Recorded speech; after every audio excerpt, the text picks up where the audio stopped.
Charting Toward Intimacy covers mature topics. Listener discretion is advised. We've all probably heard that it is not a good thing that the woman in a relationship be the gatekeeper of sex. However, I think that probably everyone listening here has gotten themselves into a situation, a period of time in their marriage where you have actually become the gatekeeper of sex. So how do we, knowing that this is a potential inevitability, how do we make sure to get ourselves out of that area of gatekeeping sex? Welcome to Charting Toward Intimacy, the sex and intimacy podcast for Catholic women. My name is Ellen Holloway, and I am a Catholic speaker and coach who specializes in sex and marital intimacy. And I am on a mission to help you actually enjoy and desire good, holy sex with your spouse. We are going to be talking about how to not become the gatekeeper. We're going to be talking about how that dynamic comes up in relationships, in marriages, and just some tips then on how to take that dynamic off of the table and build in a healthier dynamic that includes more communication and things like that. And joining us, we have Grace Stark. Grace, could you introduce yourself to us? I am the editor of an organization called Natural Womanhood. We're a nonprofit based out of San Antonio, Texas, that works to promote natural family planning and fertility awareness from an evidence-based standpoint. And we exist because we believe that every woman can learn to understand and know and claim her fertility as good and beautiful. Yes. And if you have not checked out Natural Womanhood, definitely check it out. So gatekeeping, this is, I just see this all the time. And I think Grace and I too, we have both experienced this in our own marriages of like this dynamic coming up of the woman becoming the gatekeeper of sex, either because of charting and having the chart and being the one that knows if you're fertile or infertile. And so therefore like kind of knowing if you're trying to avoid pregnancy, like when is a green or a red day, or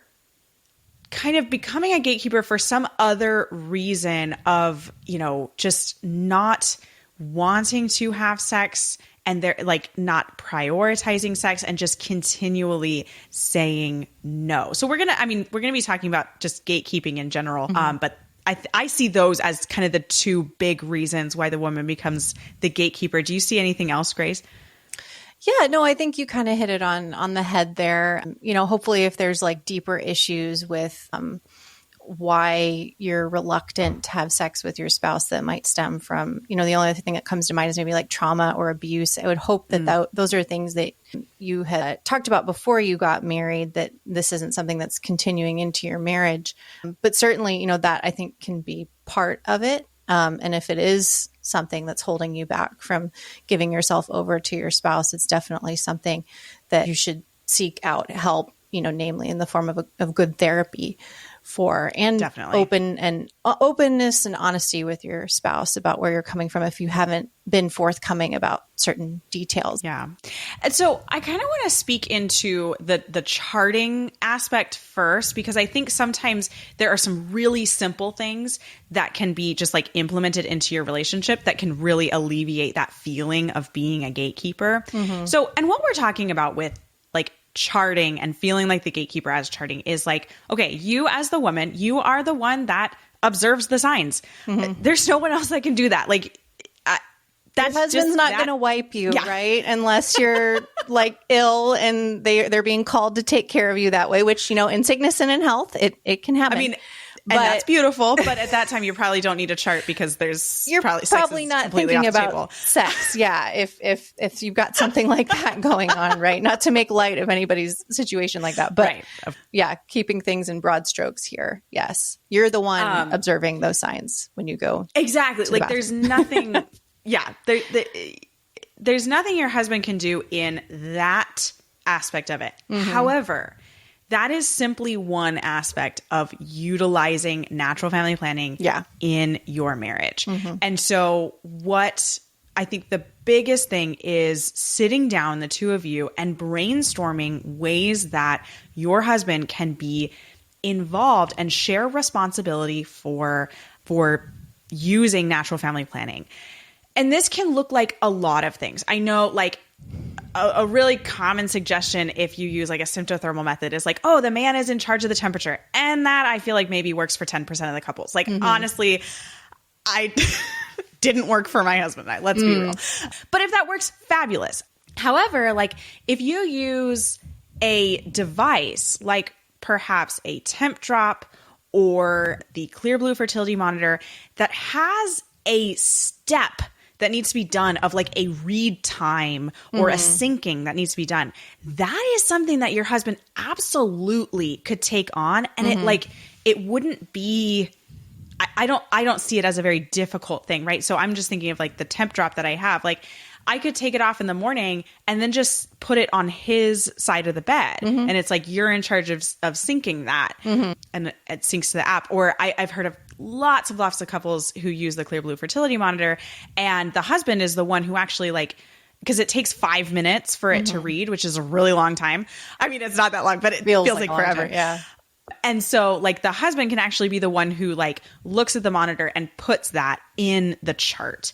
I think too, another one of just like kind of like shared charting in, you know, if you chart on an app, like you can share it on both of your phones. Yeah. Yeah, you can share it. Yeah. You can like both be logged in on the app and just like share in that interpretation of the chart too. One thing that was like so beneficial for my husband and I is actually when we were being trained to become instructors, and he got like you know, he and I both, right, got this crash course in like everything that has to do with like finding the fertile and infertile window. Like he and I are at equal levels of being able to read the chart and say, oh, we're in the fertile window right now. We're not in the fertile window. That's crucial. And so I think that is crucial, is like that both of you be able to interpret the chart, and to where the woman is not the only interpreter. Yeah. So those were my big things. What else, Grace? What are you thinking of? Yeah. I mean, I'm super old school. I still chart with a paper chart. I have never been able to get back. I've never been able to get into an app or anything like that. And I worry about like data sharing and that sort of thing, because some are more private than others. But I just like having a paper chart. I like having a log in my hands of my fertility over the years. As far as we use symptothermal as well, as far as like the temp thing, you can kind of do what you're talking about with, you know, one of the wearable devices, the temp drop or whatever.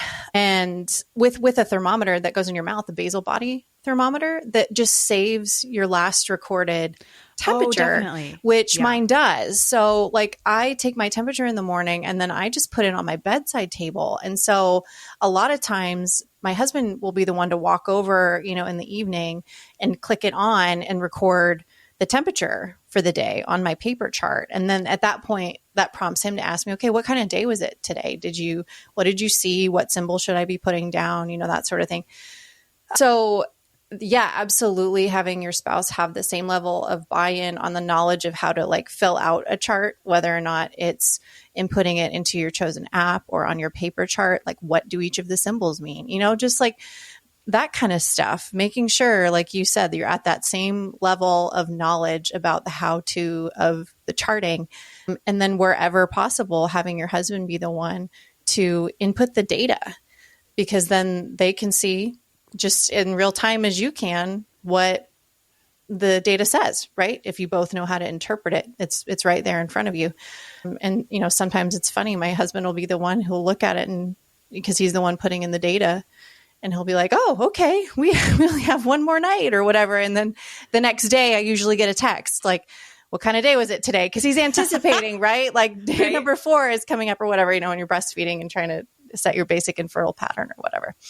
So when they know just as much as you do and know the right questions to ask, all of that can be ways so that it's a shared thing, that you're not this gatekeeper of this knowledge that you have. And honestly, like it helps keep me accountable to charting too. And he knows that. Over the years, we've been married for almost 10 years now.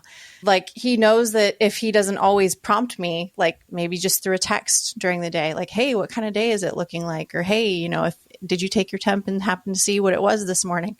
Or before we go to bed that night, do you have your thermometer right next to you? It keeps me accountable to making sure that during the day I am doing the observing that I need to be doing, because I can fall into the pattern of just being like, I'm not going to look this time when I go to the bathroom, or, just it keeps it in my mind too, which is important because I know it's important information to him. So, well, and I think a key here is just kind of like equivalent buy-in of both you and your husband. And if your husband shares the responsibility for natural family planning, then like there's a reason that he should have buy-in to this, because if he encourages you to chart as well as you possibly can, then there's going to be, like, if you're trying to avoid pregnancy, there's going to be less abstinence, because the better data you have, like the smaller your fertile window is going to be. Like pretty much across the board. Like if the more confident you can be charting, right, in the decisions that you're making together, right? Yeah. And I think therein lies, again, where NFP just has this incredible ability to bring things to the surface in your marriage, whether you want them brought to the surface or not, right? Like if you're having a really hard time getting the level of buy-in that you expect from your spouse on this, start asking the questions. Why? Why are you not with me on this? What do we need to do so we're on the same page? Do we need to take a refresher course? Do we need to do, another like consultation with our teacher? A lot of teachers, are just waiting to be reached out. If you have questions, I've talked about this on the podcast. Yeah. Before, so, of just like, we're just sitting around like, hey guys, ball's in your court. We're like, we don't know what you need. Exactly. Like, just let us know. Exactly. So, and not an accusatory way with your spouse, but like, what do you need to have more buy-in on this? Because if it's going to work, we both have to be on top of it. And so, that can bring up other issues like, well, maybe your spouse doesn't really believe it works that much, or maybe they have some resentment towards it or something. And these are all really important issues to talk about as a couple that is using NFP for their primary family planning. It's going to lead into other questions about like, what is it that we're trying to do this month, and how, if you don't seem to have that much buy-in, I thought you didn't want to have another baby anytime soon, but what I might be hearing if you don't have the buy-in on this is that you might be a little bit more open to having a baby than I'd realized. And is that true? There's all sorts of conversations that can be spurred out of this that don't have to be, like fights. That Absolutely. can help bring things to the surface that need to be talked about, because that's just what NFP does. Really. I think that's something really important to remember is like, don't come at this assuming it's going to turn into a fight. Yeah. Like, because when we assume, right, you make an ass out of me. Yeah. But truly, like, if we assume a conversation is going to lead to a fight, it's going to lead to a fight. Yeah. It will. But if we assume that a conversation is going to be just an open, honest, like, let's just talk about this, let's ask these questions, right? You're going to come at that conversation with such a different posture, like physically, and then as well as like your tone of voice is going to be different, your expressions are going to be different, right? And how you react to like what your husband says is going to be different, right? And so I'm not saying that like you're guaranteed that it won't turn into a fight if you like approach it like that. Yeah. But you have a much higher chance of it not being a fight. Yeah. And in general, I like the advice of when you're talking about something difficult with your spouse to like view the problem as your collective problem that you're trying to find a collective solution to. So like, I feel like I'm the gatekeeper, right? Let's not make it like, I feel like this and you're making me feel that way. It's, I feel like a gatekeeper. This is a problem we both need to solve together, working together on that. I think that's just such a more helpful, productive way to approach any problem in your marriage, even if it has nothing to do with NFP. It's always you guys together versus the problem, right? And this is no different than any other marital issue in that way, I think. Absolutely.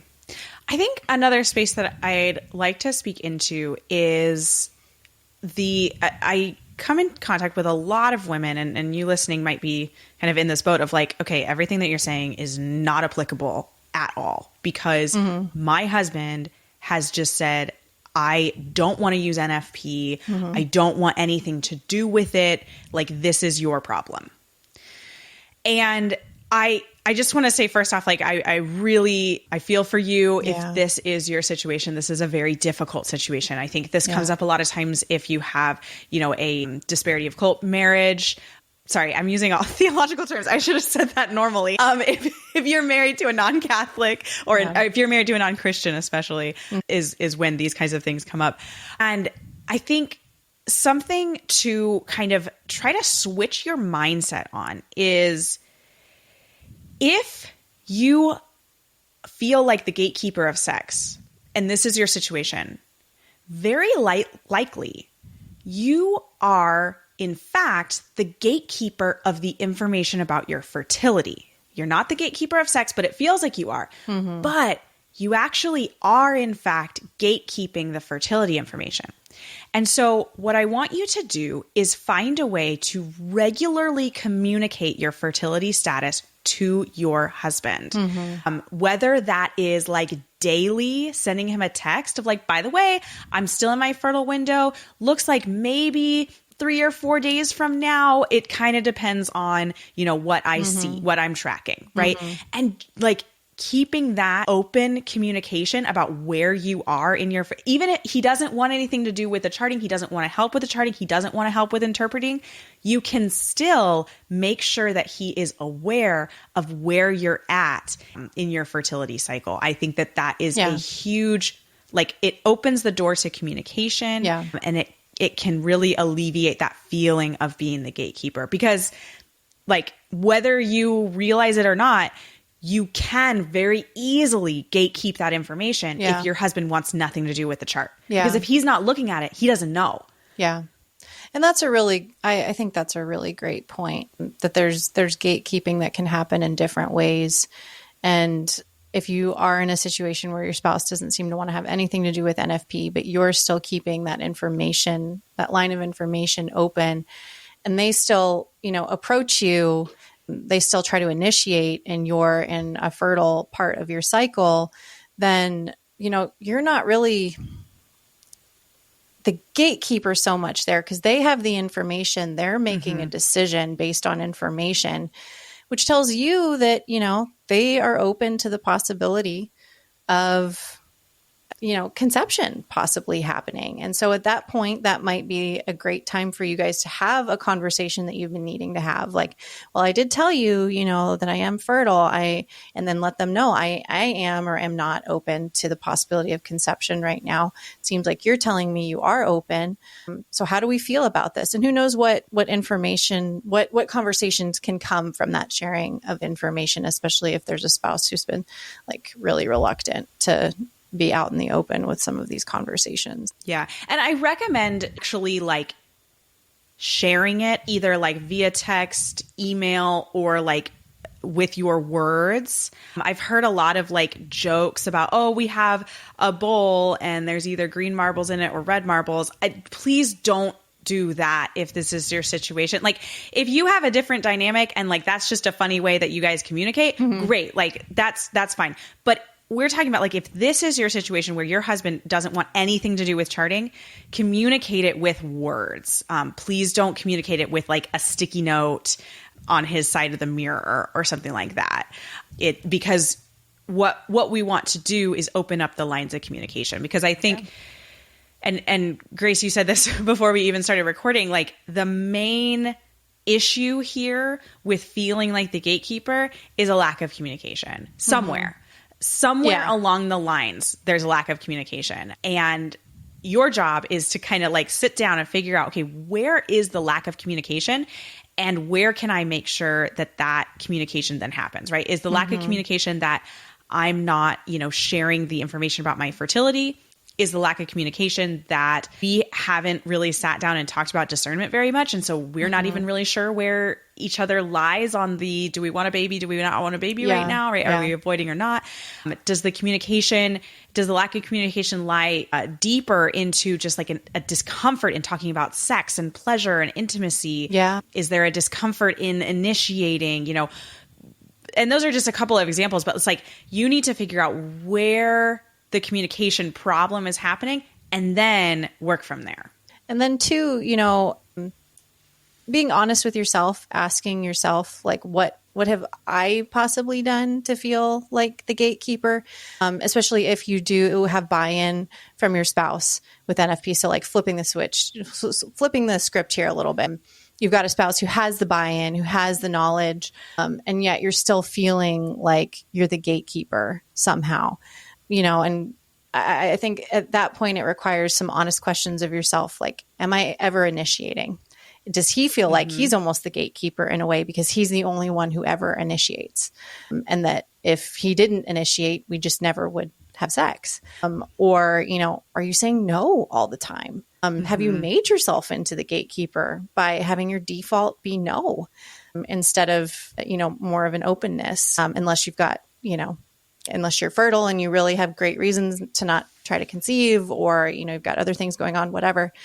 Being honest with yourself too, if you might be contributing to some of that feeling of gatekeeping is important. Yeah, I think when something that's so common, in marriage, because we're both fallen human beings and we're trying to come together and like live together, it is so easy as soon as there is a marriage problem to just be like, well, it's the other person's fault that this is going on. And it's really important to look and say, okay, every marital issue that we have, and Grace kind of, she kind of alluded to this earlier, like every issue that we have is a shared issue.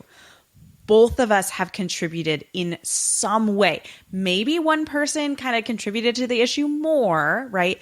But there is some amount of responsibility that you need to take in any of these issues. It's something that Grace and I want to challenge you to do is she mentioned like, hey, is your default to your husband's initiation no? Is that you? Do you default to no? Because you're always tired, because there's always things to do, because you never feel like having sex, because et cetera, et cetera, et cetera. We want to challenge you to change your default to yes. That unless there really is like some big reason why you can't have sex right now, like just say yes. Yeah. Even if you're not feeling it, even if you're not ready there, right? Like this is actually something that my husband and I talked about a couple of months ago. And I was like, you know what? I need to change my default to yes. Cause like my default has been no. And I just kind of realized this issue that we had. And I was like, no wonder we're having problems. Right. And so now it's like, if my husband initiates and I'm just like really not feeling it, I know I want to say yes, but I communicate that then. And I'm like, okay, I want to say yes to you, but honestly, like, here's where my head's at. Here's where my energy level's at. Like, here's all of these things. And so if you want to have sex right now, I need your help. Yeah. Like, you're going to have to, we're going to need to spend a lot of time in foreplay, or I'm going to need you to like set the scene right now. Like, give me 10 minutes to go like read my book by myself and like make the bedroom look beautiful, or like whatever it is. Right. And kind of like make that a shared, again, make it a shared issue, right? Your tiredness is now a shared issue. Right. Well, and it's also what we were talking about before. Don't gatekeep information about yourself, right? If you let them know, like, I want to say yes to you right now, but here's how I'm feeling. Here's what's going on in my head. I guarantee that most of the time your husband's going to be like, okay, I'll help you out with that, right? Like they're like, guys, they're so your husband wants to have sex with you. Yes. And they're so solutions oriented, right? If you tell them, if you do this, if you do X, it's going to help us get to Y, like, or whatever, and they're going to say, okay, I can do that. Like men need that sometimes. Just like, what can I do? Tell me what I can do, and let's make this happen, I think, yeah, that gets right back to what we were talking about earlier on with don't gatekeep information about yourself. Don't close down. Don't just, say to yourself, oh, I'm all touched out and I don't even want to get into this with him right now. Be honest. The 2-year-old was hanging on me all day long and screaming at my feet. I have a headache. Whatever, but I'm not telling you no. I'm telling you, here's maybe why I'm not saying yes right off the bat, but if you can kind of help me get into the mood, if you can rub my shoulders for a while and help ease some of this headache I've got coming on, if we can talk about how, you're going to help out with something tomorrow so that I can get some of this off my mind about everything I've got going on this week, they're going to be receptive to that. And right. I hate the very common, like, oh, I have a headache. And that is the same as no. Or like, I just feel like I see like t-shirts that say that, it's like, and it's just really unfortunate because that can just lead to a whole myriad of other issues. And so I think like just something that's really truly helpful in this is our challenge of like, if you change your default to yes, then it becomes an opportunity to communicate about how to fix the problem, right? Like, yes, it would be very good for us to come together right now. So how are we going to make that happen? Huge. Yeah. And then when you do say no, right, then your spouse knows to take that seriously. They know not to press. Yeah. They know like, well, she pretty much always says yes to me. She must really just not be feeling it tonight. And that's okay. And this is an opportunity for me to die to self a little bit. And, either offer the back rub with absolutely no expectations other than that we're going to go to bed and sleep soundly after, like that's an opportunity for them to help them kind of put the pieces together. When your no really means no and your yes really means yes, and you do that by being open and honest about when either of those things is true. Absolutely. Yeah. I think that's beautiful. Well, this has been just a beautiful conversation. Grace, thank you so much for coming on the podcast. Is there anything else you wanted to add in? Yeah. And I think there's the gatekeeping thing is a totally normal thing to feel. I don't think you have to feel like, oh, like I'm the only one who's ever felt this way. And this means there's like such a problem in our marriage and blah, blah, like literally everyone, I think, who uses NFP in their marriage, at some point, you're gonna fall into that feeling. It's just going to happen. And it goes back to what we talked about at the very beginning of the episode, the reality that you're the one with the information, right? So, because your husband's not going to be wiping you. And I mean, that's just it. We'll just we'll go full circle. We'll start where that says that. Like, I'm the one with the information because my husband's not going to wipe me. Like, yes. So don't feel like this is some insurmountable problem if you feel this way with your spouse, that it's always going to be this like awful feeling and you're never going to get past it. And this means that NFP doesn't work, or any of those negative feelings, that can come up when you feel this way.